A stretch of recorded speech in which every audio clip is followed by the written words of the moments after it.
Asante kwa mara tena, ninakukaribisha kwenye mawaidha yangu siku ya leo. My name is Jeremiah na nafikiri tutazidi kuelimishana pamoja. Siku ya leo ningetaka nizungumzie jambo moja ambalo nimekuwa jambo sungu sana katika maisha ya wengi, na ni jambo ambalo si rahisi tunapokuwa tunaishi katika maisha haya, ambalo ni nguvu za kuanza jambo.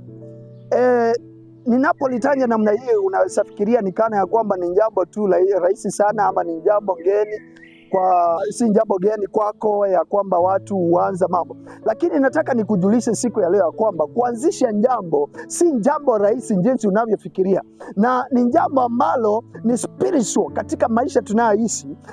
Kwanza jambo haikuangi kitu rahisi, na hapo wengi wameishi miaka mingi wakitamani kufanya mambo, lakini hawawezi wakafanya chochote kwa sababu hawajaweza kuchukua hatua ya kwanza. Hatua ya kwanza ni hatua muhimu sana katika maisha ya kila yeyote ambaye ana maono ya kuweza kufanya lolote katika maisha tunayoishi. Na kwanza jambo imewagharimu watu wengi kuishi maisha wasiokuwa wanapendelea, maana walipuuza kitu ya kwanza. Kuanzisha ni jambo ambalo linaweza fanyika, na si kitu ambayo inafanyika kwa watu wengi. Wapo watu ambao walikuwa na maono ya kusema ya kwamba nitajenga, na wameishi wakijenga miaka yao yote na wakakufa bila hata kujenga kanyumba hata ya rumu moja. Si etikana kwamba ni mapenzi yao, lakini kuna mahali inafika ya kwamba lazima uchukue jukumu ya kuweza kuanzisha jambo, hata kama itagharimu uanzishe kwa mikono yako mwenyewe. Ukianzisha jambo, ina maana ya kwamba kuna roho ambayo huwa inaweza kubreak, ambayo inazuia watu kutoanzisha chochote.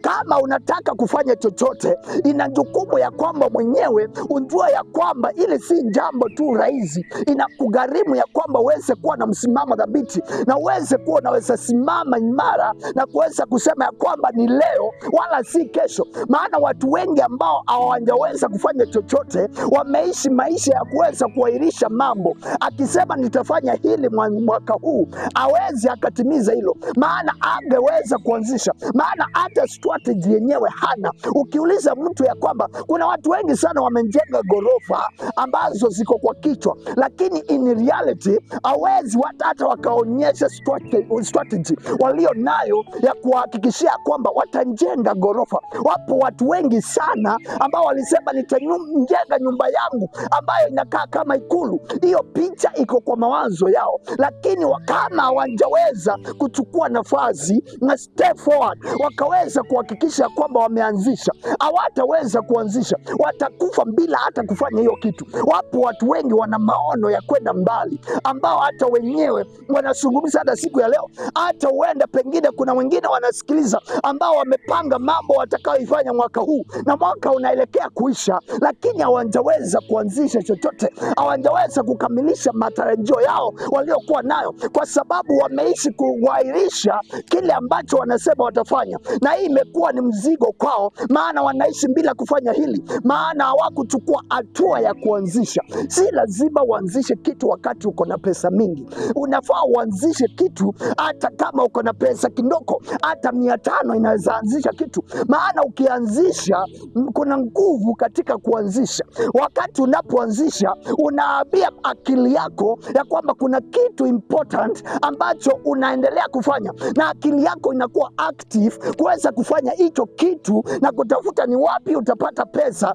za kuweza kukamilisha ulichokianzisha. Lakini kama hujaanzisha chochote, hautaweza. Akili yako haina commitment ya kwamba kuna kitu unachokifanya katika maisha. Hakuna kitu umeanzisha, so akili yako ina relax na haitakupea option ya kuweza kusema ya kwamba utafanya hicho kitu. Maana kawaida akili ina mazoea ya kulala wakati ambapo hakuna kitu active kinachotendeka katika maisha. So inakumbidi wewe katika mawazo yako uweze kuchukua hatua muhimu ya kuweza kuanzisha jambo. Maana wapo wengi walisema wataanzisha na wakambaki kuahirisha mambo kila wakati, wakamaliza miaka mingi. Wengine hawakufanya hilo mpaka wakaweza kuanga dunia hata bila kufanya walichokuwa wanasema watakuja kufanya, na hii maisha yao inabaki kuwa vile, na wanabaki katika umaskini just kwa sababu hawakuanzisha